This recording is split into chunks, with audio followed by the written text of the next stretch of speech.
ہو سکتا ہے کہ انہی مذاکرات کے اندر جو ہے کوئی بڑا بریک تھرو ہو جائے. ڈونلڈ ٹرمپ نے ایک انٹرویو میں کہا کہ جنگ ختم ہونے کے قریب ہے, ایران بہت شدت سے معاہدہ کرنا چاہتا ہے, آنے والے 2 دنوں میں ایک حیرت انگیز منظر دیکھنے کو ملے گا, امریکہ کی ترجیح معاہدہ کرنا ہے. انہوں نے کہا کہ ایران کے حملوں سے خلیجی ملکوں کو شدید دھچکا پہنچا, انہیں ہرگز توقع نہیں تھی کہ ایران ان پر حملہ کر دے گا. قطر, سعودی عرب اور متحدہ عرب امارات شدید حیران ہوئے جب ایران نے ان پر حملہ کیا. ان ملکوں کو اندازہ ہی نہیں تھا کہ ان پر بھی حملہ ہو سکتا ہے. اس کے ساتھ ساتھ امریکہ کو جناب ایک بہت بڑا جو ہے وہ دھچکا لگا ہے, اور وہ یہ دھچکا جو ہے وہ بیسکلی اس طرح ہے کہ یہ رپورٹ ہوئی ہے, سی این این نے بھی رپورٹ کیا ہے, اس کے علاوہ دیگر ویب سائٹس نے بھی رپورٹ کیا ہے کہ امریکن جو نیوی ہے ان کی کمانڈ کی جانب, نیول کمانڈ کی جانب سے جو ہے وہ یہ اعلان کیا گیا, بتایا گیا ہے کہ MQ-4C جو ہے وہ امریکہ کا ایک مہنگا ترین ڈرون ہے. یہ ایک عام ڈرون نہیں ہے, بہت ہی مہنگا ترین ڈرون ہے. اتنا ٹیکنالوجی ہائی مطلب ٹیکنالوجی کا یہ ڈرون ہے کہ یہ کل سروس کے اندر جو اس وقت اس کی تعداد ہے امریکہ کے پاس, اس کی تعداد صرف 20 ہے, 20 صرف 20 ہیں, اور اس کی مالیت جو ہے ایک اندازے کے مطابق تقریباً $200 سے $250 ملین بتائی جاتی ہے, یعنی اپروکسیمیٹلی کوئی 20 کروڑ سے 25 کروڑ ڈالر اس کی ویلیو بتائی جاتی ہے, اور چند اندازوں کے مطابق جو ہے یہ تقریباً $40 کروڑ بھی بتائی گئی ہے. اوبویسلی اس کے بارے میں کیونکہ ٹاپ سیکرٹ فائلز ہوتی ہیں اس کے بارے میں زیادہ ڈیٹیل نہیں پتا, لیکن ایک اندازہ جو سیکورٹی جو ایکسپرٹس لگاتے ہیں اس کی ویلیو جو ہے وہ تقریباً اتنی بتائی جاتی ہے. تو اگر ایک مومنٹ کے لیے آپ اس کو $40 کروڑ بھی گئے تو $40 کروڑ کا دھچکا لگا ہے, کیونکہ وہ ڈرون جو ہے وہ بتایا گیا ہے کہ 9 اپریل کو امریکہ کی جانب سے جو آپریشنز کیے جا رہے تھے اور آبنہ ہرمز کی اسٹریٹ آف ہرمز کی بیسکلی جو مانیٹرنگ کی جا رہی تھی, اسی دوران یہ مشن کے اوپر جو ہے وہ بھیجا گیا تھا, اور اس کے بعد جو ہے یہ تقریباً 44,000 فٹ کے اوپر جو ہے یہ پرواز کر رہا تھا, اور ایک دم جو ہے اس کے ڈیٹا جو ہے اس نے ایک ایرر شو کیا, اور جو بیسکلی اس کا آپریٹر تھا اس کے پاس اس کا ایرر جو ہے وہ شو ہوا.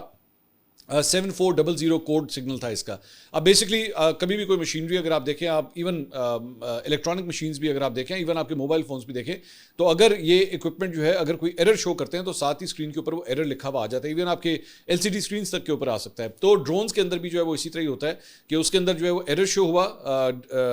7400 کا ایرر جو ہے وہ شو ہوا, اور اس کا مطلب یہ تھا کہ جو کمیونیکیشن تھی between the drone and the drone operator وہ اس میں خلل پیدا ہو رہا تھا, اور اس کے بعد 44,000 فٹ سے جو ہے وہ ایک دم ڈراپ ہوا, اور اس کے بعد اگلا جو اس کا سگنل آیا وہ 9,000 فٹ کے اوپر آ گیا, اور 9,000 فٹ کے اوپر بھی جو ہے وہ اس نے 7700 کا جو ہے وہ اس نے آخری سگنل دیا, اور اس کے بعد جو ہے ریڈار سے وہ ڈرون غائب ہو گیا. اب یہی کہا جا رہا ہے کہ ایران کی جو پاسداران انقلاب ہے شاید انہوں نے اس ڈرون کو جو ہے وہ نشانہ بنایا ہے, اور اس کی وجہ سے جو ہے وہ تباہ ہو گیا ہے. تو امریکہ کو, اور یہ ریسنٹلی مطلب پچھلے 24 گھنٹے کے اندر ان کی نیول کمانڈ نے باقاعدہ طور پہ جو ہے وہ اس کا اعلان کیا ہے کہ جناب گواچ گیا جی, سانوں نہیں لبدا پیا. تو یہ ان کے ساتھ جو ہے وہ ریسنٹ, اور مطلب اگر آپ پوری ایک لسٹ اٹھا کے دیکھیں جس میں کہ F-15 شامل ہے, جس میں ان کے اور کئی جہاز جو ہے وہ کھڑے ہوئے جہاز جو ہیں وہ شامل ہیں جن کو مختلف ایئر بیسز کے اوپر جو ہے وہ نشانہ بنایا گیا تھا. اب اس کے اندر یہ ایک مہنگا ترین ڈرون جسے بتایا جاتا ہے کہ دنیا کے اندر جو ہے ایڈوانس ترین ڈرون کے طور پہ اس کو کنسیڈر کیا جاتا ہے, وہ بھی امریکہ کے آرسنل میں سے جو ہے وہ کم ہو گیا ہے. اس کے علاوہ انڈیا میں ایک بڑی انٹرسٹنگ ڈیولپمنٹ یہ ہوئی کہ انڈین چینل ہے انڈیا ٹوڈے, تو اس کے اوپر جس طرح میں ابھی تھوڑی دیر پہلے آپ کو بتا رہا تھا کہ وہ پورا ایک بیانیہ بلڈ اپ کر رہے ہیں پاکستان کے خلاف, تو اس کے اندر کیا ڈیولپمنٹ ہوئی, وہاں پہ جناب روس کے ترجمان جو ہے وہاں پہ بیٹھے ہوئے تھے, ٹیلی ویژن چینل پہ بیٹھے ہوئے تھے, اور ان سے جو ہے وہ سوال جواب چل رہے تھے. تو وہاں پہ اینکر نے کویشچن کس طرح فریم کیا, انہوں نے کہا کہ جناب آپ نے ثالثی کے بارے میں بات کی, آپ پاکستان کے ثالث کے طور پہ کردار کو کیسے دیکھتے ہیں, اور کیا ماسکو بھی متوازی مذاکرات یا بیک چینلز کے اوپر غور کر رہا ہے کہ جناب پاکستان انوالوڈ ہے اس کے اندر, آپ دیکھیں مطلب آپ اس کے بارے میں کیا کہتے ہیں. دے ور ایکسپیکٹنگ, اوبویسلی ایک مینوفیکچرڈ قسم کا کویشچن تھا, دے ور ایکسپیکٹنگ کہ ہم ایک لیڈنگ کویشچن کر رہے ہیں, وہاں سے روس بھی جو ہے شاید کہے گا کہ جناب ہم پاکستان کے کردار سے خوش نہیں ہیں, لیکن وہاں پہ ان کے ترجمہ نے کہا کہ دیکھیے ہم پاکستان کے شکر گزار ہیں اور مذاکرات کے لیے ماحول اور فضا بنانے میں پاکستان کے کردار کی قدر کرتے ہیں, اور ہمیں امید ہے کہ آخرکار یہ مذاکرات نتیجہ خیز ثابت ہوں گے. تو روس جو ہے, روس اور انڈیا کا آپس کا جو ریلیشن شپ ہے بڑا پرانا ہے, مطلب وہ ماننا پڑے گا کہ ایون پاکستان سے بھی زیادہ پرانا ہے. پاکستان کے بھی اب روس کے ساتھ بہت اچھے تعلقات ہیں, لیکن ایک زمانے میں especially when the cold war was going on, تو پاکستان اوبویسلی امریکن کیمپ میں تھا اور انڈیا جو ہے وہ رشینز کے زیادہ قریب تھا. تو اس ساری چیز کے دوران بھی جو ہے وہ رشیا نے بھی جو ہے وہ پاکستان کے اس کردار کو سراہا ہے, جو کہ انڈیا کا بڑا ہی ایک قریبی دوست ہے. اس کے ساتھ ساتھ رائٹرز نے یہ خبر دی ہے کہ جناب آبنہ ہرمز کے حوالے سے جو ہے وہ ایران نے ایک آفر دی ہے کہ جناب یہاں پہ جو شپس کی جو موومنٹ ہے اسے عمان کی طرف جو ہے جو عمانی حصہ ہے آبنہ ہرمز کا، وہاں سے اس کی موومنٹ جو ہے وہ کروا لی جائے، ایران والی سائڈ کے اوپر جو ہے ان جہازوں کو نہ لایا جائے اور وہاں سے اس کی موومنٹ کروا لی جائے، کیونکہ یہ ایک بہت بڑا امپورٹنٹ پوائنٹ ہے جس کے بارے میں بار بار یہ کہا جا رہا ہے کہ جناب یہ اگر ہو جائے تو اس سے معاملہ جو ہے وہ حل ہو سکتا ہے۔ اب یہ جو ہے وہ ذرائع نے یہ نہیں بتایا کہ آیا ایران کے علاقے میں بچھائی گئی بارودی سرنگوں کو صاف کرنے میں بھی رضامند ہوا ہے ایران یا نہیں، اور نہ ہی یہ واضح ہے کہ آیا تمام جہاز حتیٰ کہ وہ بھی جن کا تعلق اسرائیل سے ہو آزادانہ طور پر گزر سکیں گے وہاں سے یا نہیں۔ لیکن فی الحال یہ ایک پرپوز جو ہے وہ کیا جا رہا ہے کہ عمان والی سائڈ کو استعمال کیا جائے شپس کی موومنٹ کے حوالے سے۔ اس کے علاوہ ایرانی رہبر اعلیٰ مجتبیٰ خامنائی کے مشیر محسن رضائی نے کہا ہے کہ ہم آبنہ ہرمز اس وقت تک نہیں چھوڑیں گے جب تک ہمارے حقوق مکمل طور پر تسلیم نہیں کر لیے جاتے۔ محسن رضائی پاسداران انقلاب کے سابق کمانڈر ان چیف بھی رہ چکے ہیں۔ انہوں نے ایک انٹرویو میں کہا کہ امریکی مسلسل جنگ سے خوفزدہ ہیں جبکہ ہم ایک طویل جنگ کے لیے پوری طرح تیار ہیں اور اس کا بھرپور تجربہ رکھتے ہیں۔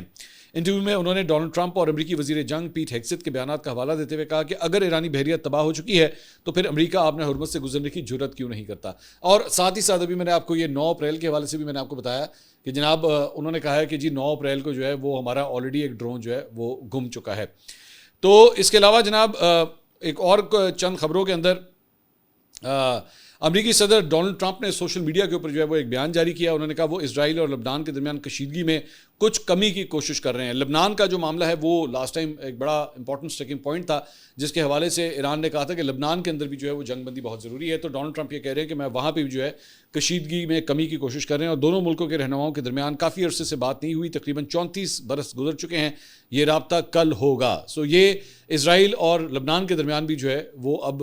گفت و شنید اور بات چیت کا سلسلہ جو ہے وہ شروع ہو رہا ہے۔ دوسری جانب امریکی صحافی براک ریوڈ نے ایک ٹویٹ کیا، انہوں نے کہا سینئر امریکی اہلکار نے مجھے بتایا کہ امریکہ نے اسرائیل سے لبنان میں جنگ بندی کے لیے نہیں کہا اور یہ ایران کے ساتھ مذاکرات کا حصہ نہیں ہے، لیکن صدر اسرائیل اور لبنان کے درمیان معاہدے کے ایک حصے کے طور پر دشمنی کے خاتمے کا خیر مقدم کریں گے اور خوش بھی ہوں گے اگر ایسا ہو جاتا ہے۔ اس کے ساتھ ساتھ یہ ویڈیو آپ کو دکھانا چاہیں گے، مقبوضہ مغربی کنارے کے شہر نابلس میں ایک چھاپے کی کوریج کرنے والے صحافیوں کی طرف جو ہے اسرائیلی فورسز کی جانب سے ایک گرینیڈ پھینکا گیا۔ اندازہ کریں کہ جرنلسٹ کی جانب جو ہے وہ ایک گرینیڈ پھینکا گیا۔ فلسطینی میڈیا کے مطابق اسرائیلی فوجیوں نے ایک اسرائیلی آبادکار گروہ کے ساتھ مل کر ایریا اے میں واقع یوسف کے مزار پر دراندازی کی جو مکمل طور پر فلسطینی اتھارٹی کے کنٹرول میں ہے، اور وہاں پہ اسرائیلی کی جانب سے جو ہے وہ یہ حرکت ہوئی ہے۔ اس کے علاوہ اسرائیلی soldiers attack Palestinian children outside the school with tear gas. اندازہ کریں کہ بچوں کے اوپر جو ہے وہ آنسو گیس کے ساتھ جو ہے وہ فائر کیے گئے ہیں، آنسو گیس کے گولے جو ہے وہ جو کینسٹرز ہوتے ہیں وہ ان کی طرف پھینکے گئے ہیں۔ یہ کتنے کو ظالم لوگ ہو سکتے ہیں کہ وہ بچوں کو بھی نہیں چھوڑتے۔ اس کے علاوہ اسٹاک مارکیٹ اور آئل مارکیٹس کے حوالے سے بھی آپ کو اپڈیٹ دیتے ہیں۔ بائی دا وے آج جمعرات کا دن ہے، بہت سے لوگوں نے مجھے یہ بھی کویسچن کیا ہوا ہے کہ جناب کیا اس مرتبہ پیٹرول اور ڈیزل کی قیمتیں مزید کم ہوں گی؟ ہونی تو چاہیے، بالکل ہونی چاہیے، کیونکہ لاسٹ ٹائم جو کمی ہوئی تھی وہ بہت کم تھی۔ بہت سے لوگوں نے اس کا شکوہ کیا تھا کہ پیٹرول کی قیمتیں بہت کم جو ہے وہ اس میں کمی ہوئی ہے، اس مرتبہ جو ہے وہ ہونی چاہیے۔ ابھی تک کم از کم میں جو آئل پرائسز ہیں وہ $96.5 کے اوپر جو ہے وہ آئل اس وقت جو ہے وہ ٹریڈ کیا جا رہا ہے، جبکہ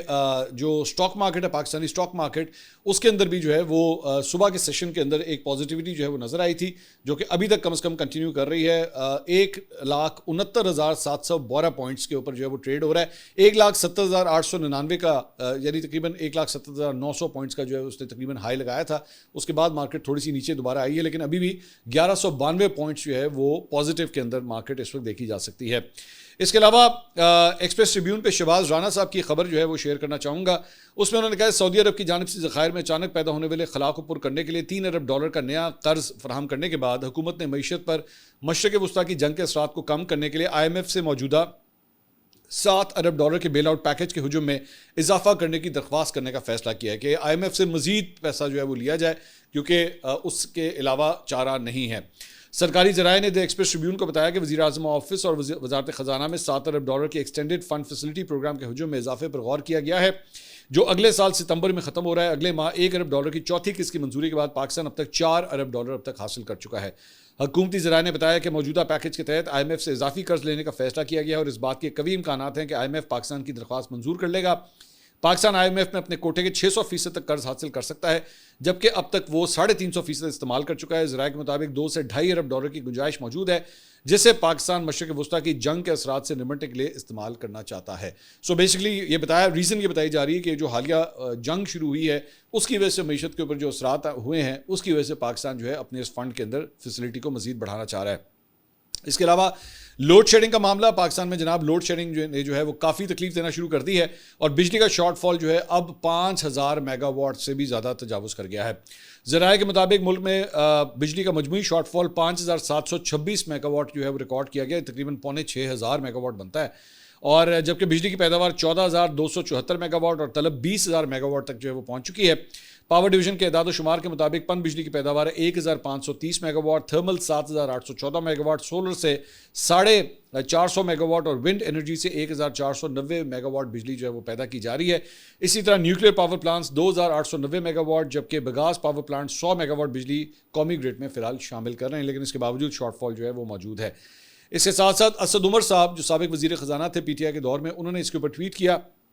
انہوں نے کہا پاکستان بجلی پیداوار کی صلاحیت 45000 میگا واٹ ہے، عوام سینکڑوں ارب روپے سالانہ دیتے ہیں، بجلی استعمال کریں یا نہیں۔ اس وقت طلب 22 اور پیداوار 15500 ہے، اور عوام کو شدید لوڈ شیڈنگ کا سامنا ہے۔ جس صلاحیت کے پیسے عوام سالوں سے ادا کر رہے ہیں وہ ضرورت کے وقت میسر کیوں نہیں ہے؟ کہ اگر آپ کی اتنی بڑی تعداد ہے کہ وہاں پہ آپ بجلی پیدا کر سکیں تو پھر شارٹ فال کس بات کا ہو رہا ہے؟ اس کے ساتھ ساتھ بیرسٹر سیف جو پاکستان تحریک انصاف کے رہنما ہیں، ترجمان تھے KP گورنمنٹ کے اندر، انہوں نے ARY کے نمائندے نعیم اشرف بٹ صاحب کو جو ہے وہ انٹرویو دیا ہے، اور انہوں نے اپنے انٹرویو میں کہا کہ تحریک انصاف کے فیصلوں میں علیمہ خان کا بہت کردار ہے، بلکہ آج کل فیصلے ہی وہ کر رہی ہیں۔ علیمہ خان مکمل طور پر پارٹی کے معاملات میں ملوث ہیں، وہی دیکھ رہی ہیں، اور کسی میں اتنی جرت نہیں کہ پارٹی کو فیصلے کرنے دیں۔ یہ سیاسی فیصلے ہیں، پارٹی والے آزادانہ فیصلے نہیں کر پا رہے، پارٹی کے اندر فیصلہ سازی کا نظام اتنا منظم نہیں رہا جتنا پہلے تھا۔ بعض اوقات پارٹی کے قائدین پوچھ رہے ہوتے ہیں کہ فیصلہ کس کا ہے۔ میں گواہ ہوں، جیل میں ملاقاتوں کے دوران کئی دفعہ عمران خان نے کہا کہ علیمہ خان کا تحریک انصاف سے کوئی تعلق نہیں اور فیصلے پارٹی نے کرنے ہیں۔ پارٹی میں جو لوگ خان صاحب اور ملک کے ساتھ مخلص ہیں وہ تو چاہتے ہیں کہ خان صاحب باہر آئیں اور سیاست میں فعال کردار ادا کریں اور یہ تصادم کی صورتحال ختم ہو، لیکن کئی ایسے لوگ ہیں جن کی خواہش اور مفاد یہی ہے کہ خان صاحب اندر رہیں، اور جب تک وہ اندر ہیں ہماری گڈی چڑھی ہوئی ہے اور ہم لیڈر بنے ہوئے ہیں۔ علی امین گنڈا پور کی کابینہ میں رہا، اور سمجھتا ہوں کہ وہ انتہائی خلوص کے ساتھ جو کچھ ان کے بس میں تھا اور جو ان میں سیاسی صلاحیت تھی وہ سب کچھ انہوں نے کیا، چاہے صوبے کے لیے اور عمران خان کے لیے، لیکن تحریک انصاف میں شروع سے ہی علی امین کے خلاف پروپیگنڈے کا ماحول تھا۔ تو یہ کشمکش جو ہے وہ اس وقت پاکستان تحریک انصاف کے اندر چل رہی ہے کہ سارے ایک دوسرے کے اوپر شک کر رہے ہیں، اور عمران خان صاحب کی رہائی کے لیے کیا ہو سکتا ہے اور کیا نہیں اس کے بارے میں کوئی نہیں جانتا۔ شیر افضل مروت صاحب نے بھی اس کے اوپر جو ہے وہ لب کشائی کی، انہوں نے ٹویٹ کیا، انہوں نے کہا جس زبان سے سلمان اکرم راجہ نے محترم علیمہ خان اور PTI کے خلاف لعنت بھیجی ہے وہ دراصل ہر اس کارکن، ہر اس وفادار اور خود عمران خان صاحب کے بیانیے پر لعنت ہے جو تحریک انصاف کو نظریہ سمجھتے ہیں، نہ کہ ذاتی جاگیر۔ ابتدا ہی سے ان کی بطور سیکرٹری جنرل تقرری ایک کمزور، غیر قانونی اور غیر دانشمندانہ فیصلہ تھا، ایک ایسا فیصلہ جس نے مشکل ترین وقت میں پارٹی کی کمر توڑ دی۔ آج وہ خود اعتراف کر رہے ہیں کہ انہیں منتیں کر کے لایا گیا، تو پھر سوال یہ ہے کہ میرٹ کہاں تھا، قابلیت کہاں تھی؟ جب میں نے علیمہ خان کے الزامات کا جواب دیا تو یہی شخص اور اس کے زیر اثر سوشل میڈیا بریگیڈ مجھے نشانہ بناتے رہے۔ جب اس نے خود میرے خلاف میڈیا پر گفتگو کی میں نے تب بھی اسے آئین اور قانون کے دائرے میں جواب دیا، مگر آج اس کی اپنی زبان اس کے کردار کا پوسٹ مارٹم کر رہی ہے۔ حقیقت یہ ہے کہ سلمان اکرم راجہ کی نااہل پالیسیوں نے نہ صرف تحریک انصاف کو نقصان پہنچایا بلکہ جمہوریت، رول آف لا اور سیاسی اخلاقیات کو بھی شدید دھچکا دیا۔ حسد اور اندرونی سازشوں کے ذریعے مجھے پارٹی سے نکالنا دراصل تحریک کی مزاحمتی طاقت کو کمزور کرنے کی کوشش تھی، مگر میرے لیے وہی فیصلہ ایک نعمت ثابت ہوا، ورنہ آج میرا انجام بھی عمر ایوب، شبلی فراز اور دیگر رہنماؤں جیسا ہوتا۔ وہ اپنی ہی صفوں میں بے توقیر کیے جا رہے ہیں۔ آج شاید سلمان اکرم راجہ کو احساس ہو رہا ہے کہ جب اپنے ہی لوگ مجمع میں تضحیق کریں تو کیسا لگتا ہے۔ یہ وہی کرم ہے جو اس نے دوسروں کے لیے بویا تھا۔ میرا مطالبہ یہ ہے کہ عمران خان صاحب فوری طور پر اس شخص کو پارٹی سے فارغ کریں۔ اس کے فیصلے ایک بیمار ذہن کی عکاسی کرتے ہیں جو نہ ادارہ جاتی سوچ رکھتا ہے اور نہ اجتماعی مفاد کو سمجھتا ہے۔ ایسی سوچ تحریکوں کو مضبوط نہیں کرتی بلکہ اندر سے گھن کی طرح کھا جاتی ہیں۔ اگر اس ذہنیت کا بروقت سدباب نہ کیا گیا تو یہ نہ صرف افراد نہیں پوری تحریک کو نقصان پہنچائے گا۔ اس کے ساتھ ساتھ جیو نے جناب ایک خبر دی ہے کہ بانی PTI عمران خان کے وکیل نے دعویٰ کیا ہے کہ اڈیالہ جیل حکام سے دستخط کے لیے موصول عمران خان کے وکالت نامے گم گئے ہیں۔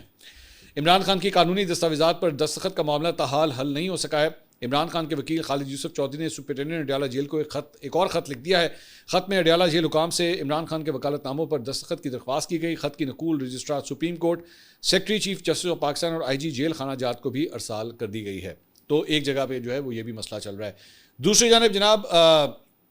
ایک اور خبر جو ہے وہ وزیر اعظم شہباز شریف کے حوالے سے ہے، جو اس سے پہلے سعودی عرب گئے تھے اور سعودی عرب کے بعد جو ہے وہ وزیر اعظم اب قطر پہنچ چکے ہیں۔ یہ بالکل جب میں یہ ویڈیو ریکارڈ کر رہا ہوں تو اس سے پہلے کی یہ فوٹیج جو ہے وہ یہ ان کے ارائیول کی فوٹیج جو ہے یہ سامنے آئی ہے، اور دوحہ میں وزیر اعظم کی امیر قطر شیخ تمیم بن حمد ال ثانی سے جو ہے وہ دو طرفہ ملاقات بھی موسٹ پرابلی اب تک ہو چکی ہوگی۔ اور گزشتہ شب وزیر اعظم شہباز شریف جدہ سے مدینہ منورہ پہنچے تھے، جہاں انہوں نے مدینہ منورہ میں مسجد النبوی صلی اللہ علیہ وآلہ وسلم میں حاضری دی، اور ملک و قوم کی ترقی سمیت دنیا بھر میں امن و آشتی کے لیے انہوں نے دعائیں بھی کی۔ اب تک کے لیے اتنا ہی، اگلی ویڈیو میں آپ سے دوبارہ ملاقات ہوگی۔ اللہ حافظ۔